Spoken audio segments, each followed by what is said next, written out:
اگر آپ کو حجر اسود کا بوسہ نصیب ہو جائے تو آپ دونوں ہاتھ رکھ کے آواز کے بغیر حجر اسود کا ادب سے بوسہ لیں، اور اگر بوسہ نصیب نہیں ہوتا، رش زیادہ ہے، تو حجر اسود پہ ہاتھ رکھ کے ان ہاتھوں کو چوم لیں، اور اگر یہ بھی ممکن نہیں ہے تو حجر اسود پہ چھڑی لگا کے اس چھڑی کے سرے کو چوم لیں، اور اگر یہ بھی ممکن نہیں، رش زیادہ ہے، تو دور سے ہی اپنی تلیاں سیدھی کریں حجر اسود کی جانب، اور جب رخ سیدھا ہو جائے، ایک وہمی گمانی تصوراتی نسبت پیدا ہوئی، اب حجر اسود کو آپ کی تلیوں نے چھوا نہیں بلکہ اس کا رخ حجر اسود کی طرف ہوا، ان تلیوں میں اتنی برکت آ گئی، اب ان تلیوں کو چوم لیں، ان انگلیوں کو چوم لیں، اس لیے کہ ان کا رخ تو حجر اسود کی طرف ہوا تھا۔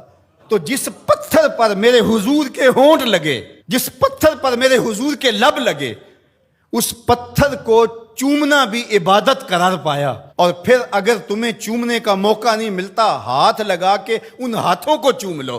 اچھا ہاتھ بھی نہیں لگ پائے، چھڑی کو چوم لو، چھڑی بھی نہیں لگ پائی، دور سے اشارہ کر کے اس کی سیدھ میں، اور پھر ان ہاتھوں کو چوم لو کہ جس پتھر پر حضور کے لب لگے ہیں اس پتھر کی طرف ہمارے ہاتھ سیدھے ہوئے ہیں، اب ان ہاتھوں کو بھی چوما جائے گا۔ پھر جس گلے کو رسول اللہ نے چوما، کیسے ہمت پڑی کہ اس گلے کو کاٹ دیا جائے؟ نہیں، وہ فقط گردن حسین نہیں تھی، نہیں، وہ فقط گردن حسین نہیں تھی، رسول کے بوسے کاٹے ہیں تیرے خنجر میں، تم نے رسول کی بوسہ گاہ کاٹی ہے۔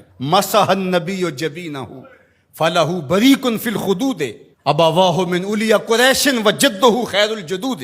کہا کہ یہ پیشانی وہ ہے جس پیشانی کو رسول نے چوما ہے، اس گلے کو تو حضور نے چوما ہے، ان ہونٹوں کو تو حضور نے چوما ہے، اس زبان کو تو حضور نے چوما ہے۔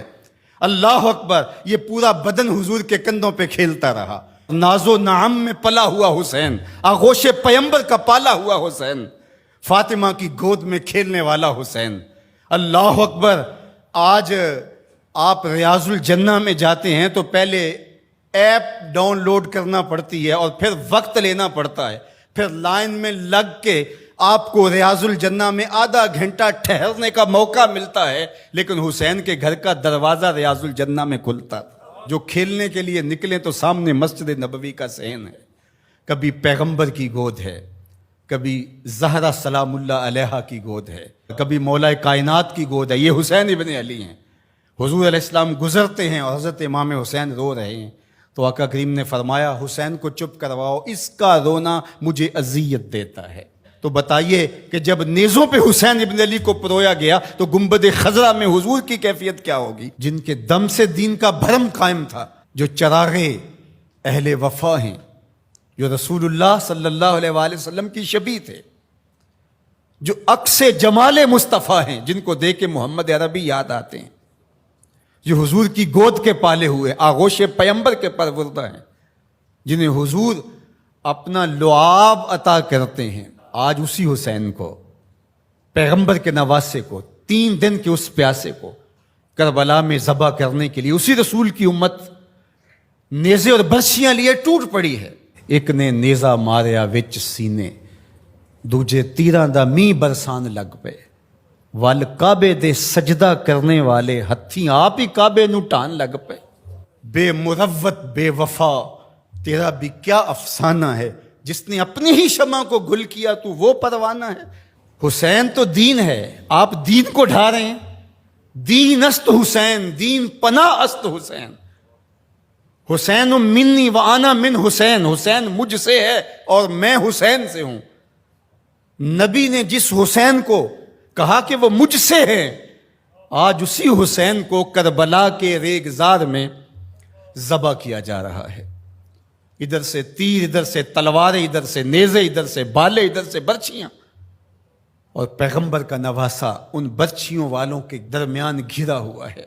وہ کیا کسی نے کہا تھا، خاک پر وہ خون مشک بو بہنے لگا، ریت پر اسلام کے دل کا لہو بہنے لگا۔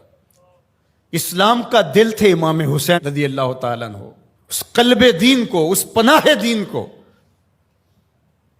شاہ سوار دوش مصطفیٰ کو، نواسہ رسول کو، پورے بطول کو، ابن علی کو، برادر حسن رضی اللہ تعالیٰ عنہ کو آج جس طرح بے دردی سے شہید کیا جا رہا ہے. اترجو امتن قتلت حسینہ شفاعت جدہ یوم الحسابی. وہ امت جس نے حسین کو قتل کیا وہ قیامت کے دن سے شفاعت مانگنے کیسے جائے گی؟ کیسے سوال شفاعت کا کرے گی جس نے ان کے نواسے کو شہید کر دیا؟ وہ کتنا دردناک منظر ہوگا جب قیامت کے دن سیدہ فاطمہ سلام اللہ علیہا اپنا مقدمہ لے کے رب کے حضور پیش ہوں گی اور حسین کے خون میں لتڑے ہوئے کپڑے اللہ کے حضور پیش کریں گی کہ مالک میں حسین کے خون کا حساب مانگنے آئی.